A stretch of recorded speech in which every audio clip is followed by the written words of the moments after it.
आज दिन सोमवार दिनांक 3 अक्टूबर 2022 और आज के हमारे संदेश का शीर्षक है सभी मनुष्यों के लिए प्रार्थना करना अति पवित्र कार्य है। हालेलुया। हमारा आरंभिक वचन लिया गया है पहला तीमुथियुस अध्याय 2 वचन 1 से, जो कहता है, अब मैं सबसे पहले यह आग्रह करता हूँ कि विनती और प्रार्थना और मध्यस्थता और धन्यवाद सब मनुष्यों के लिए किए जाएं। Hallelujah, praise the Lord. कुछ सालों पहले परमेश्वर से बात करते समय मेरे दिमाग में कुछ सवाल थे।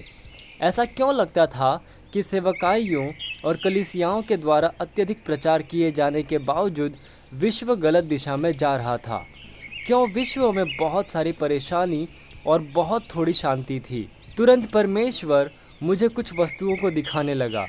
उसने मुझे पहला तीमुथियुस अध्याय 2 वचन 1 से लेकर 2 में निर्देशित किया, जो कि कहता है, अब मैं सबसे पहले यह आग्रह करता हूँ कि विनती और प्रार्थना और मध्यस्थता और धन्यवाद सब मनुष्यों के लिए किए जाएं, राजाओं और सब ऊंचे पद वालों के निमित्त, इसलिए कि हम विश्राम और चैन के साथ सारी भक्ति और गंभीरता से जीवन बिताएं।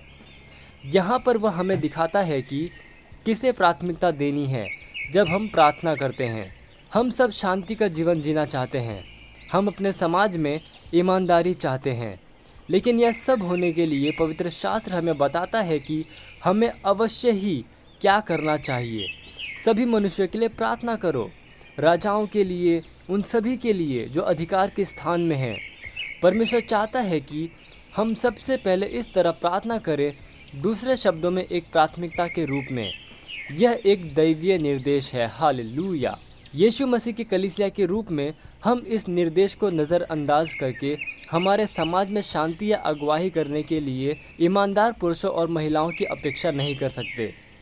परमेश्वर का निर्देश स्पष्ट है, सभी मनुष्यों के लिए और हमारे समाज में लीडर्स के विभिन्न विभागों के लिए प्रार्थना करने के लिए हमें उद्देश्यपूर्वक इकट्ठा अवश्य ही होना चाहिए, अर्थात राष्ट्रपतियों, गवर्नर, मेयर, विद्यालय के अध्यक्ष, मुख्य प्रभावी संस्थाओं के अध्यक्ष और इसी तरह के अनेक के लिए। यदि हम इस तरह से अधिक प्रार्थना करेंगे तो परमेश्वर की सत्यनिष्ठा हमारे देशों में, शहरों में और समुदायों में स्थापित होगी और सभी प्रकार की बुराई, गड़बड़ी, दुष्टता और आतंक निष्फल हो जाएंगे। यदि आपने इस तरह से प्रार्थना करना नहीं सीखा है तो आज शुरुआत करो। शायद आप एक सेल समूह, एक आउटरीच सहभागिता चलाते हैं या एक कलीसिया के पासवान हैं।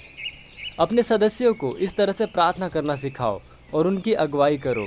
सबसे पहले सभी मनुष्यों के लिए प्रार्थना में मध्यस्थता करो और धन्यवाद दो, अर्थात राजाओं और अधिकार के स्थान में नियुक्त मनुष्यों के लिए, इससे पहले कि आप दूसरे मामलों के लिए या उनके विषय में प्रार्थना करें। हालेलुया।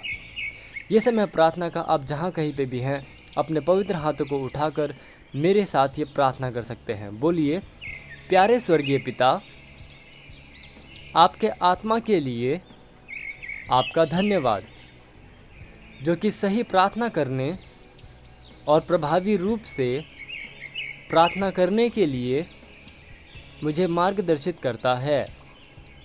यहाँ तक कि अभी मैं सभी मनुष्यों के लिए प्रार्थना करता हूँ, राजाओं के लिए और विश्व के देशों में अधिकार के स्थान पर नियुक्त मनुष्यों के लिए। आपको धन्यवाद देते हुए कि आपकी सत्यनिष्ठा उनके हृदय में प्रबल होती है।